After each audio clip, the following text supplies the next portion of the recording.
El pasado 10 de abril, la Cámara de Representantes dio media sanción por unanimidad a un proyecto de ley de fomento al emprendimiento en Uruguay, después de más de un año de trabajo parlamentario, aportes de especialistas y modificaciones por parte del Ministerio de Economía y Finanzas.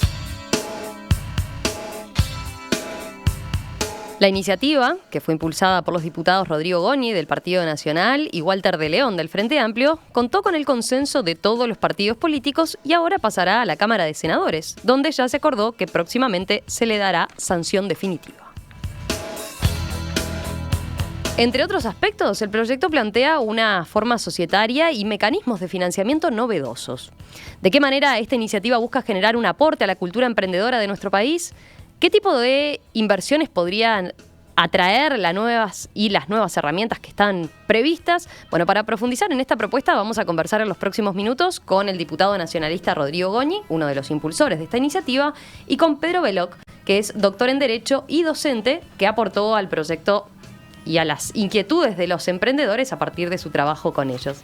El doctor Pedro Veloc es abogado y profesor de Sociedades y Finanzas Sociales en la Escuela de Posgrados de la Universidad Ort.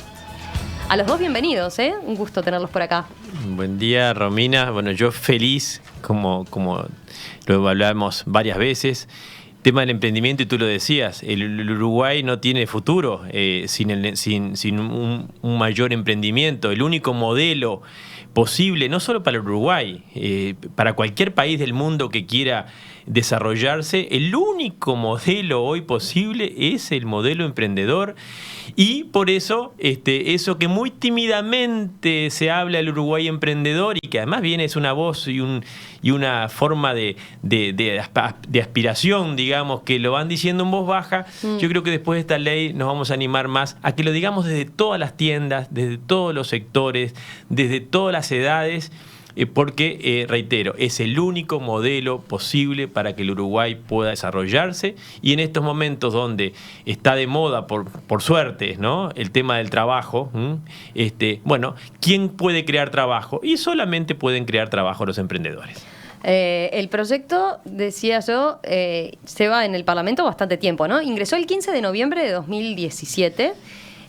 Y eso le iba a preguntar, a ver, ¿cuánto tiene que ver con el impulso emprendedor que ha habido en los últimos años en nuestro país? El Uruguay cambió en esa materia y el panorama cambió en ese sentido en los últimos años. Por supuesto. Ha surgido una cultura emprendedora, por lo menos entre los más jóvenes o por lo menos entre un sector de la sociedad. Por supuesto, y desde hace, yo diría que hace unos 10 o 12 años, desde todos los sectores de la sociedad, incluso políticos, hubo un proyecto del hoy candidato Daniel Martínez, que ni siquiera se llegó a presentar porque todos le decían que no, que era imposible. Pero nosotros venimos trabajando, nosotros estuvimos en la Corporación para el Desarrollo en el periodo anterior, y allí se trabajó muchísimo, allí estaba también la ANDE, y trabajamos con organizaciones emprendedores públicas y privadas, precisamente en buscar algunas herramientas que solamente podían lograrse por ley. Porque uno dice, bueno, el emprendimiento, ¿qué tiene que ser una ley en el tema emprendedor? Bueno, sí, porque en general la legislación vigente en Uruguay está pensada no en el emprendedor. Entonces está con una cantidad de regulaciones que terminan siendo cargas, terminan siendo frenos, porque no estaban pensadas en el emprendedor. Ahí está, ese es un aspecto interesante, porque hay quien puede decir, bueno, pero si viene funcionando bien últimamente los emprendimientos, si viene surgiendo un impulso emprendedor, ¿por qué entonces ponerle una ley? Pero usted dice, esto no es para restringir y regular, sino para facilitar. Es decir, los propios emprendedores que vienen trabajando, además concretamente en buscar herramientas legales y una aprobación de una ley de emprendimiento, que fue a partir de la cual nosotros tomamos mayor impulso, hace ya unos 3 o 4 años, precisamente los emprendedores reclaman largamente y con insistencia algunas herramientas, primero, que el resto de los emprendedores de la región y del mundo la tienen, que van desde los vehículos jurídicos que cualquier emprendedor tiene que adoptar para poder andar, y el combustible, que es el financiamiento. Pero además, el Uruguay, que fue avanzando en forma dispersa en todo el ecosistema, que se le llama el ecosistema emprendedor, es todos aquellos elementos, partes, regulaciones que tienen que ver con que el ecosistema o el sistema funcione coordinadamente y con mayor eficiencia y mayor impulso, o no, con frenos.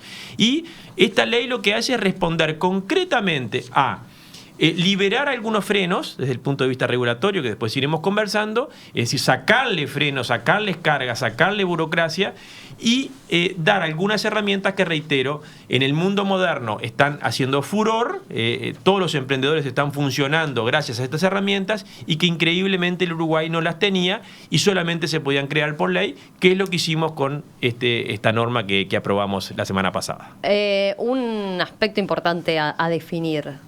¿De qué habla o qué se entiende por emprendedor a los efectos del proyecto? Después veremos los detalles del mismo, pero yo le decía antes de entrar al aire, hoy abrir un kiosquito, ¿puede ser un emprendedor? Sí. Y uno puede ser un emprendedor si abre ese tipo de negocios más convencionales, que antes capaz que no te le decía está bueno emprendedor. Está bueno para entender. Abrir un negocio nomás. Hay muchos tipos de emprendimiento. Está desde digamos, emprendimiento es cualquier creación de una empresa para producir bienes o servicios. Desde la más chiquititita y la más sencilla, es decir, un carro de chorizos, que es más sencillo que una empresa de software, ¿no? O las startups, como se le dicen, que tiene una capacidad por su objeto, digamos, y su incorporación tecnológica y todo en el mundo digital de, bueno, crecer a poder ser, ¿por qué no?, una de las principales empresas del mundo en cuestiones de meses. Bueno, eso naturalmente hace que los emprendimientos hoy se haga una distinción importante en lo que son más sociales, inclusivos, a lo que son en los emprendimientos dinámicos. Pero yo diría que el Uruguay necesitaba encarecidamente, había una gran deuda de parte del Parlamento a poner en el centro de la agenda al emprendedor. ¿Por qué? Porque el emprendedor en el Uruguay no fue sobre todo los últimos 100 años, no fue una forma de vida, una actividad valorada. Y cuando uno no valora algo, bueno, lleva a que las nuevas generaciones no miren, no aspiren a ocupar ese rol o a hacer esa actividad si en la sociedad no es valorada. Todo niño normal lo que busca es tener una actividad que sea valorada socialmente. Digo, ¿no? ¿Por qué? Porque si a un emprendedor, como en Uruguay generalmente se lo valoraba negativamente, diciendo, no, este siempre busca la suya, porque además hay un concepto muy equivocado. El emprendedor, sobre todo el emprendedor moderno, no es un emprendedor individualista. Hoy el emprendedor básicamente adquirió una cultura colaborativa.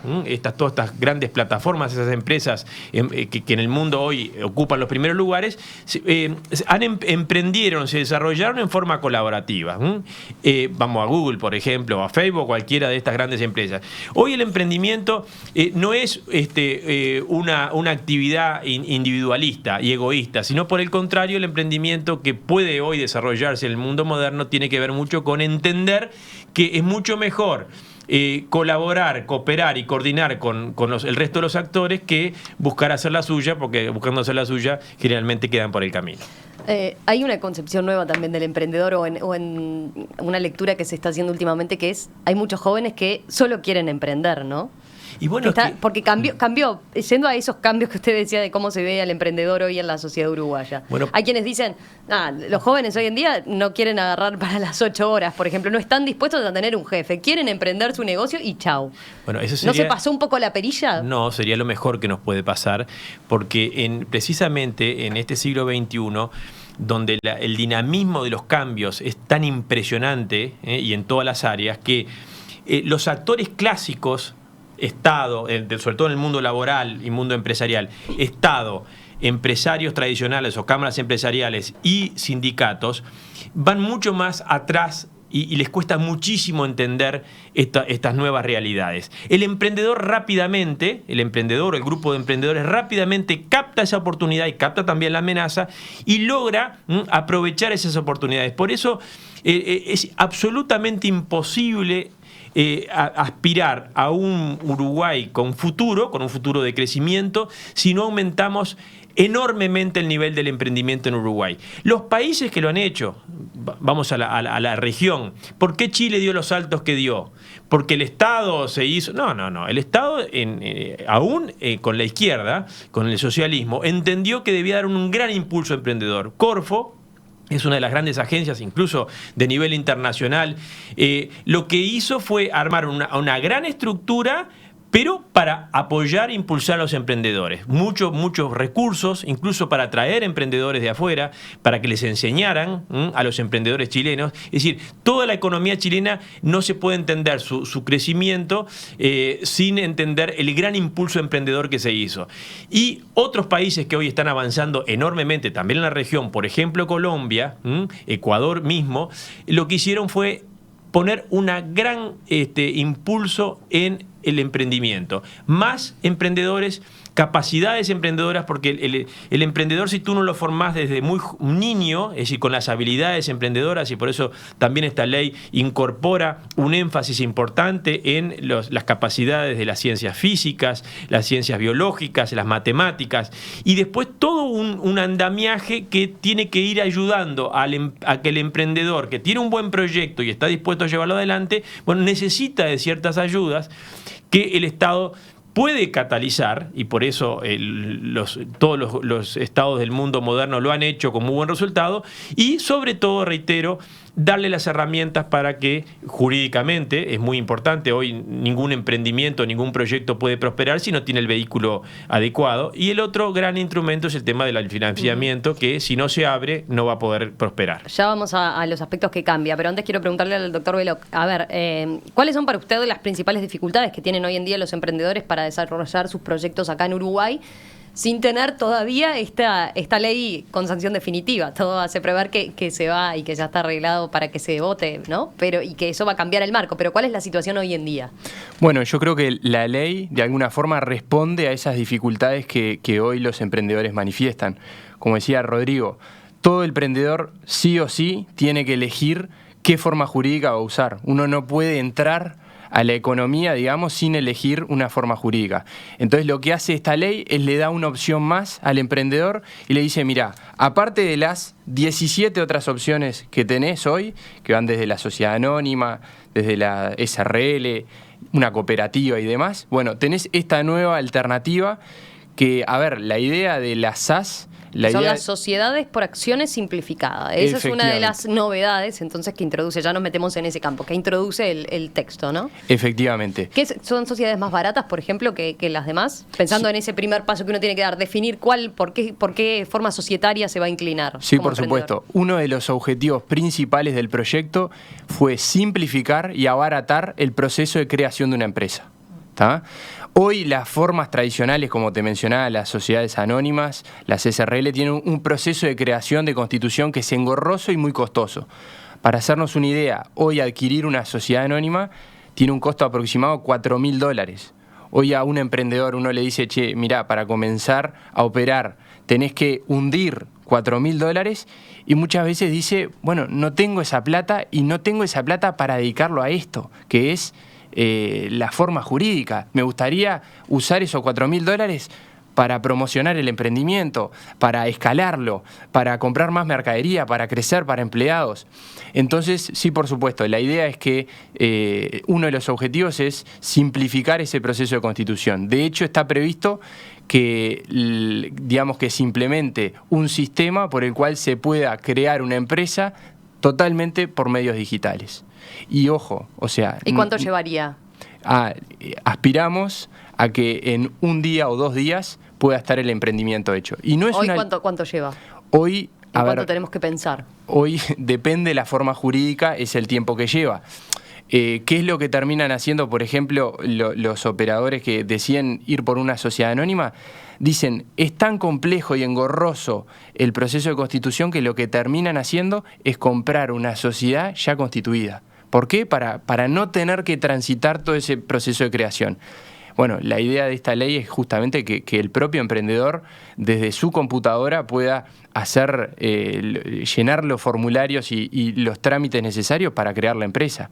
Y a ver, cruzando el Plata, en Argentina, no nos estamos yendo a Silicon Valley, hoy, después de la sanción de la ley de emprendimiento en 2017 de Argentina, en Buenos Aires se puede crear una empresa en unas pocas horas, diría menos de 24 horas, y totalmente por medios digitales. ¿Y qué otro aspecto cambia? Porque está bien, está claro, lo que tiene que ver con lo económico es más barato, se busca reducir costos. ¿Está ya el monto de cuánto podría... la inversión inicial, ¿cuánto podría ser esta nueva forma societaria? Sí, de costo, mira, lo único que va, digamos, el trámite de creación de la sociedad es básicamente el estatuto, ¿tá? Los socios tienen que aprobar ese estatuto, que la idea es que haya modelos, ¿tá? Previamente validados por el registro de comercio. Entonces, es el emprendedor que da el ok a ese estatuto, que son las reglas de juego a las que va a estar sometido, ¿tá? Y después la inscripción en el registro de comercio. Entonces los costos, digamos, que hay es la tasa registral, que son unos 2.500 pesos, y después, bueno, lo que cobren, digamos, los escribanos. Aspiramos a que sea a que este mecanismo permita la creación de una sociedad con 250, 300 dólares. Eso puede hacer que proyectos que hoy no se registran, que deciden totalmente estar hoy, en la informalidad, totalmente. Bueno, pasen a ser Tocaste un punto que es clave, que es esto no es solo un tema de bajarle los costos para el emprendedor, para la constitución de la forma jurídica, es bajar la barrera a la informalidad. Hay muchos estudios que muestran la correlación que hay entre un sistema que tiene muchas trabas burocráticas y gran informalidad, ¿tá? Entonces, la idea con esto que es, bueno, promover la formalidad, que todos los emprendedores puedan empezar desde el día 1 de forma formal, y que no, como pasa y escuchamos habitualmente, es, bueno, primero arranco bajo cuerda, veo cómo me va, y si me va bien, ahí me regularizo. No, tenemos que lograr que desde el día 1 arranque formal. Pero ¿cuál es el tema? Se la tenemos que hacer fácil. Esta ley lo que pretende es hacérsela fácil al emprendedor. ¿Qué cambia desde el punto de vista de la responsabilidad que tiene el emprendedor al optar por esta forma societaria en relación a las tradicionales? Tiene el mismo sistema de responsabilidad que una sociedad anónima. Es decir, el emprendedor no responde por las deudas del emprendimiento. Concentra todas, si me permitís, Romina, concentra todas las virtudes de una sociedad anónima tradicional, pero abarata sus costos, simplifica su funcionamiento. Hoy por hoy, a ver, una precisión. ¿Por qué estamos hablando siempre de un vehículo jurídico que te permita andar rápido y crecer? Porque uno puede decir, bueno, ¿y por qué no hacer una unipersonal que puede tener un costo similar al que estamos planteando? Porque una unipersonal no te permite incorporar capital, no te permite incorporar socios, y tú no vas a poder desarrollar tu emprendimiento. Ahí está. Con una unipersonal uno podría tener algunos empleados. Eso sí lo puede hacer. Y tú podés decir, ahí pero esto sería como para dar un salto más. Esto es, ¿no?, para los emprendimientos que aspiran a desarrollarse en forma muy digamos, explosiva, ¿no?, favorablemente, incluso a internacionalizarse ya desde el vamos. Entonces, para eso tú necesitas tener un vehículo jurídico que te permita incorporar socios y capital, inversores incluso. Y eso lo hace una sociedad anónima clásica, pero con esos problemas que planteaba Pedro, el gran problema del costo para poder tener una sociedad anónima. Pero después hay todo un funcionamiento muy rígido de la sociedad anónima tradicional que hace que los emprendedores ni locos se metan. Por ejemplo, todo el tema del funcionamiento para sesionar en directorios, en asambleas. Bueno, hoy la mayoría de los emprendedores, un emprendimiento que rápidamente empezó a funcionar y a prosperar, difícilmente encuentres a los directores en el mismo lugar. Y puedan pasarse 2 o 3 horas o 4 horas en un mismo lugar para sesionar. Lo más probable es que estén en muchos lados del mundo vendiendo sus productos, promocionando, haciendo negocios, y entonces la posibilidad de funcionar vía Skype o vía una videoconferencia o todos los medios tecnológicos que hoy te permiten, bueno, tener un intercambio y resolver temas de la sociedad, Hoy no está habilitado, por ejemplo, por la sociedad anónima tradicional, que estaba pensada para otras épocas. Esta sociedad anónima, sociedad por acciones simplificadas, reitero, tiene todas las virtudes y las potencialidades de una sociedad anónima para incorporar capital y socio, pero simplifica, abarata y de alguna manera también se adapta, porque eso que decía Pedro es muy importante. Te van a aparecer en una plataforma, en una web, toda una cantidad de modelos que son los que están probados en el mundo, y el emprendedor va a decir, este es el que me sirve a mí, ¿no? Que es el que yo estoy pensando que nadie mejor que yo sabe lo que voy a precisar. Reglas básicas que yo las voy a elegir sin ninguna otra rigidez, porque después lo explicará Pedro quizás mejor que yo. Acá hay una gran énfasis en la autonomía de la voluntad, que yo pueda hacer mi sociedad a medida. A ver, ¿cómo es eso? ¿Qué ventajas tiene ese aspecto de mi sociedad a medida? Exactamente. Eso, la verdad que es quizá el verdadero cambio de paradigma está en lo que acaba de decir Rodrigo. Estas sociedades van a permitir que los propios emprendedores fijen sus propias reglas de juego y hagan una sociedad a medida. ¿Y cuál es el concepto que está atrás? La lógica que inspira esto es, bueno, tomar la definición de que los propios emprendedores son los que están mejor posicionados para autorregularse. Fíjate, a lo que decía Rodrigo al principio. Acá se pone al emprendedor en el centro y se le da la potestad de decir, bueno, vos vas a poder definir cuál es la estructura organizativa que va a tener esta sociedad. Entonces, también a qué tipos de emprendimiento puede abarcar esto. Esta sociedad va a poder acompañar todo el ciclo de la sociedad, de que es algo muy micro, una mini pyme, teniendo una estructura de funcionamiento mínima, muy barata, muy simple. Pero si la sociedad después pasa a ser algo grande, se internacionaliza y necesita una estructura de gobierno corporativo compleja, la SAS lo puede acompañar. Entonces ahí el propio emprendedor va a poder estructurar la fórmula de organización. Hay quien puede decir, llevándolo al terreno, al día a día, ¿sí? ¿no? Un negocio puede ser una startup, por ejemplo, ¿no? Puede empezar como algo muy chiquito y después crecer considerablemente, convertirse en un negocio muy rentable y redituable, incorporar personal y demás. ¿Qué garantías tiene también quienes, por ejemplo, pasan a ser empleados de esa SAS, teniendo en cuenta eso que usted mencionaba de lo de las deudas, por ejemplo, ¿no? Es el mismo sistema y tiene las mismas garantías que un empleado de una sociedad anónima. No, en ese sentido, digamos, se trató de ser como muy cuidadosos de que esto no se mal utilice. Uh-huh. Y acá hablabas de la startup.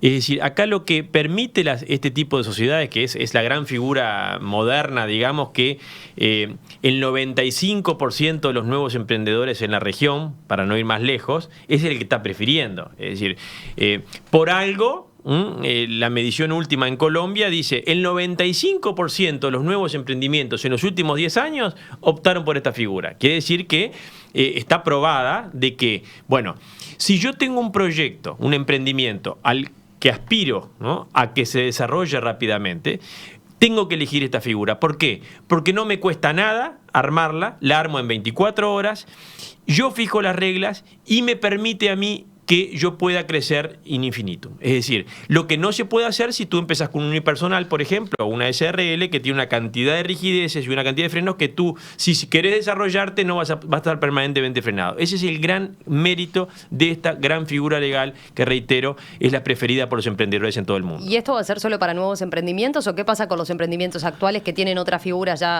jurídica adoptada? ¿Pueden pasarse? Está muy buena tu pregunta y por eso hay muchísimos emprendedores que estaban desesperados para que esto saliera, porque muchos emprendedores, muchos más nos hemos enterado ahora porque las llamadas son impresionantes, que habían iniciado sus emprendimientos con un unipersonal o una sociedad personal por un tema de costos, quedaron topeados, quedaron techados. ¿Por qué? Porque no podían desarrollarse, porque no podían incorporar capital ni socios. Entonces, esta ley, y creo que acá es muy importante destacar el aporte y el esfuerzo que hicieron también desde el gobierno y desde el Ministerio de Economía, que aceptó una fórmula que habíamos propuesto para que en un periodo de 12 meses, un régimen transitorio naturalmente, todas las empresas unipersonales que son, reitero, muchísimas más de las que pensábamos, que han desarrollado y están desesperados por dar un paso más, puedan pasar a esta figura legal sin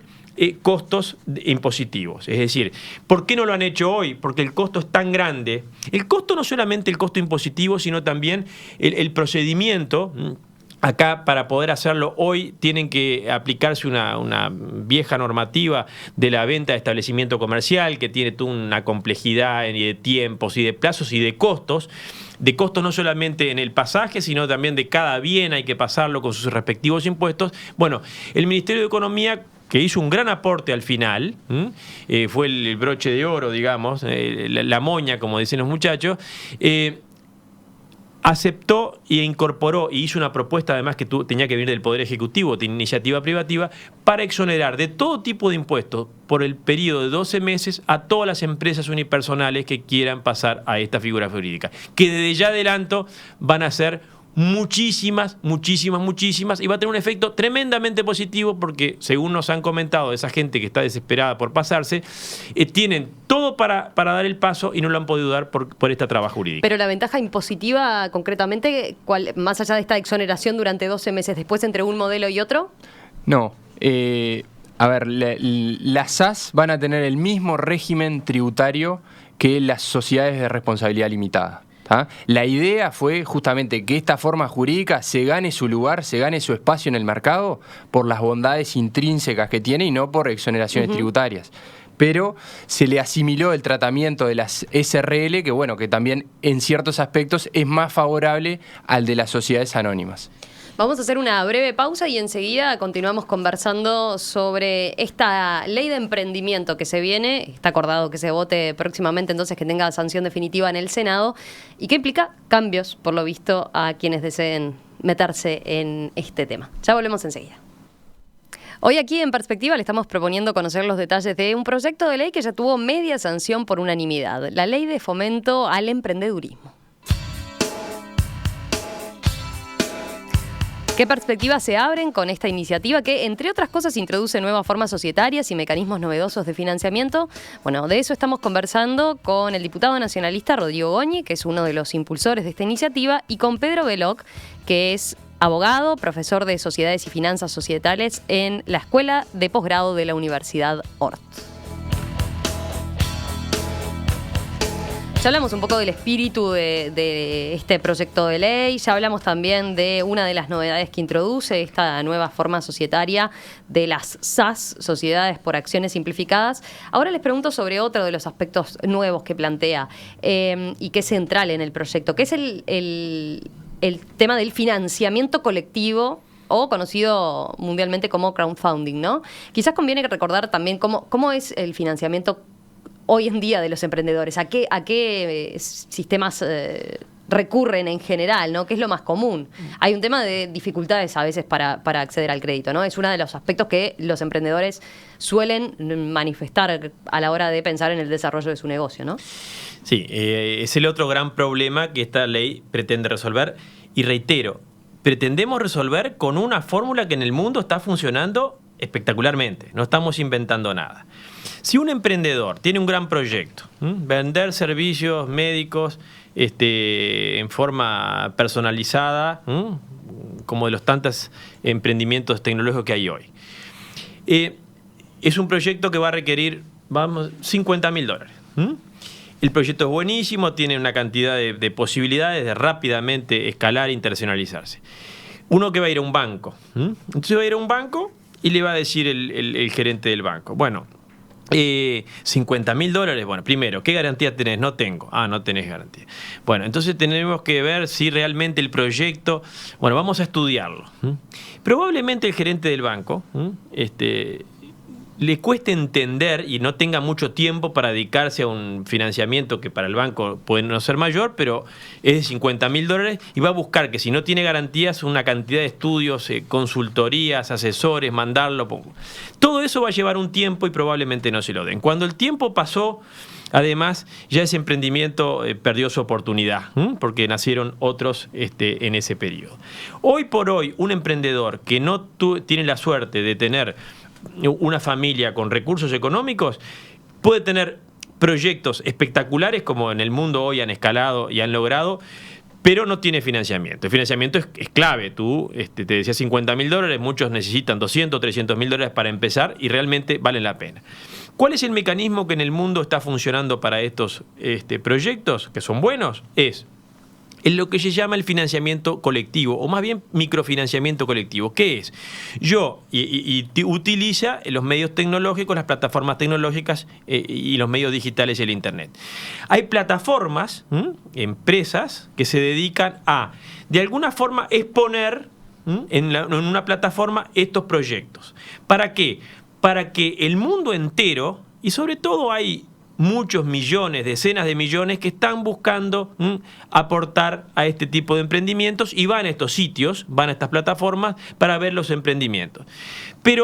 Y eso ha logrado que, bueno, si tú tienes un buen proyecto, vas a estar con esta plataforma, aparece, digamos, en la pantalla y empiezan a aparecer, si tu proyecto es bueno, emprendimientos, aportes e inversionistas de todos lados del mundo. Pero no por caridad, sino porque el proyecto es bueno y por tanto puede ser muy redituable. Diversas formas de esa plataforma ofrece, digamos, lo que quiera el emprendedor.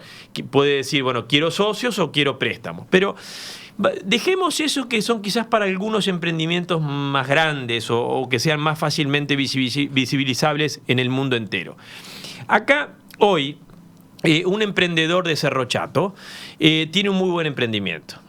Y Cerro Chato, que de repente en muchos lugares del mundo no saben dónde queda, sí en el Uruguay puede encontrar una cantidad de uruguayos que tienen su ahorrito, que conocen, por ejemplo, un servicio para los caballos de carrera, de raíz, bueno, que saben que es un negocio que funciona, que tiene determinadas potencialidades, y yo quiero poner allí mi ahorro, mi pequeño ahorro, pero yo, por ejemplo, necesito en el mismo $50.000 para el emprendimiento. Es mucho más fácil que yo consiga $1.000 con $50, que son $50, son 1.500, 1.800 pesos, que conozcan el negocio y porque además quieren, les gusta ese tipo de emprendimiento y se consiguen mucho más fácilmente que alguien le ponga $50.000. Entonces, esto es una forma de, a través de los medios tecnológicos, acceder a un número importantísimo en cantidad de gente que con pequeñas inversiones puedan lograr ese monto que el emprendedor, precise. ¿Y el inversor qué garantías tiene? Porque estoy pensando, a ver, hoy existe, uno puede decir, bueno, si precisa financiamiento y de muchas personas puede recurrir al mercado de capitales, por ejemplo. Podría. Digo, si tuviera un negocio más sofisticado, quizás, ¿no? Emitiendo obligaciones o emitiendo acciones incluso. ¿Por qué cuál es la ventaja y qué garantías tiene el inversor también de que va a tener va a recibir intereses por eso, ¿no? Sí, respecto a las garantías, que está muy buena la pregunta. A ver, la idea es que la ley fija como el marco y después le da al Banco Central la potestad de afinar la letra chica en la regulación. Entonces va a ser el Banco Central el que va a decir y va a poder después ir adaptando esa regulación, porque esto va a ir evolucionando también, para adoptar las garantías necesarias que tienen los inversores. Pero sí, eso internacionalmente no se ve como un problema. ¿Por qué? Porque el propio mecanismo y las etapas que explicaba Rodrigo para levantar fondos son así. O sea, el emprendedor, digamos, envía el proyecto a la web, ¿tá? Y ahí ya mismo describe la cantidad de financiamiento que necesita, el tiempo de recaudación, que pueden ser 30, 60, 90, 120 días, ¿tá? Y la recompensa que ofrece. Entonces ahí se promociona el proyecto y puede llegar, entonces va a llegar el fin del plazo ese de promoción, eso que dijimos de 30 a 120 días, por ejemplo, y ahí se va a ver, bueno, ¿se completó todo el financiamiento que se necesitaba o no? Si no se completó el financiamiento que se necesitaba, se le va a devolver a todos los que hicieron aportes las sumas que aportaron, las microsumas que aportaron.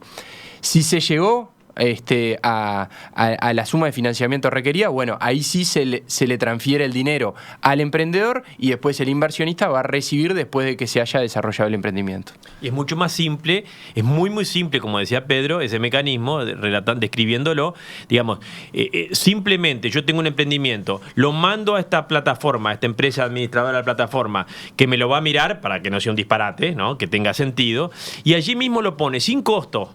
Entonces, estamos hablando que en 48, 72 horas mi proyecto puede estar en esa web y ya empezar a recaudar, reitero, sin costo adicional, digamos, sin ningún tipo hasta que no se concrete se complete el monto que estoy pidiendo, es sin ningún tipo de costo, lo que, bueno, facilita, simplifica y abarata, pero sobre todo abre la posibilidad de atraer a decenas de miles, incluso millones de posibles aportantes a un emprendimiento que, si tiene las condiciones, lo va a conseguir. Nos quedan 3 minutos, pero quiero hacerles un par de preguntas que me parecen importantes. Este proyecto de ley, esta ley que es muy completa, muy abarcativa, y que, entre otras cosas, busca, como decíamos al principio, fomentar el espíritu emprendedor dentro de los uruguayos, incluso hasta desde el punto de vista educacional, ¿no? Establece hasta un día del emprendedor y del emprendedurismo. ¿Crea alguna institucionalidad? Estoy pensando ¿significa costos para el Estado? Por ejemplo, ¿se va a crear un organismo específico? Este consejo consultivo ¿cómo es? El término exacto, ahí está. Consejo consultivo del emprendedurismo. ¿Qué significa? Es muy importante. Lo que hace esta ley es consolidar todo lo que anda suelto, ya está existente, pero disperso, descoordinado, lo ordena.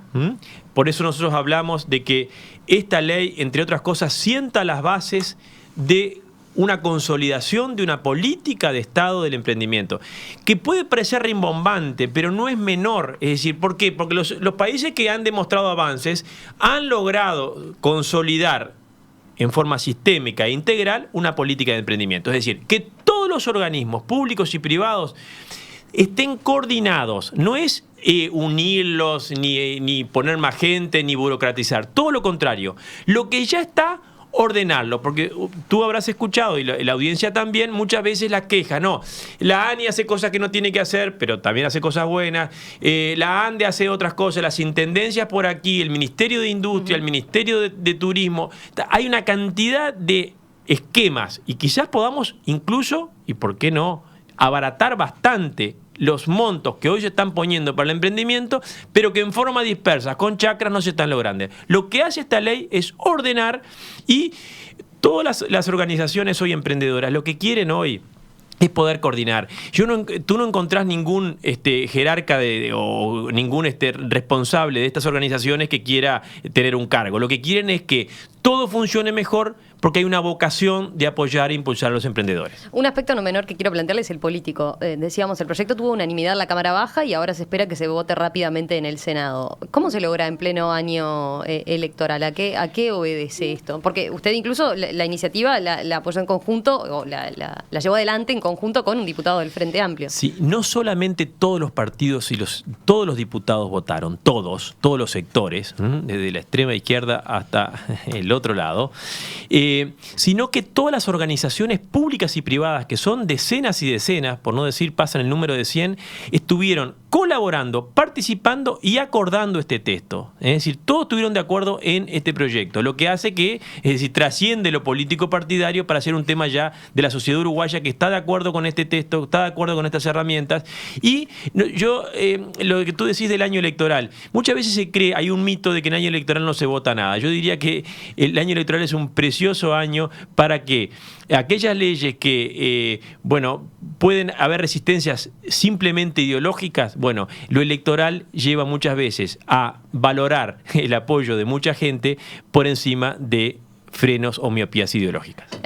Lo último, y hablando de lo político, ¿cómo se combina esto? Usted lo veo muy optimista con respecto al proyecto y al resultado que puede Estoy dar. enloquecido, Romina, con esta. Bueno, pero va a ser un éxito. Va a ser un éxito y de emprendedores. Se lo pregunto porque también hay quien puede decir, bueno, ¿y cómo se combina esto con la visión que tiene el Partido Nacional en otros aspectos de decir, bueno, no se fomenta, acá tenemos problemas para desarrollar negocios en relación a que perdemos competitividad, el Estado es caro y demás? Está bien, se le facilitan un montón de cosas a los emprendedores, pero es un poco diferente. El emprendedor es el gran creador de riqueza, de trabajo y empleo, pero además de soluciones sociales que el Estado no puede conseguir. Yo diría que el emprendedor hoy está en condiciones de ser la gran respuesta, no solamente porque yo lo aspiro, lo deseo o me gusta, sino porque el mundo lo ha demostrado, que donde hay un gran desarrollo del emprendimiento, de la dimensión emprendedora, en cantidad, en calidad y en actitud, bueno, toda la sociedad prospera e incluso es una sociedad más feliz. ¿Por qué? Porque las personas y las organizaciones pueden desarrollar mucho más su potencial creativo, que hasta ahora es la maravilla más grande que tienen las personas. Para nosotros los católicos y cristianos, la maravilla más grande que Dios nos ha regalado a los humanos, la creatividad y la inteligencia.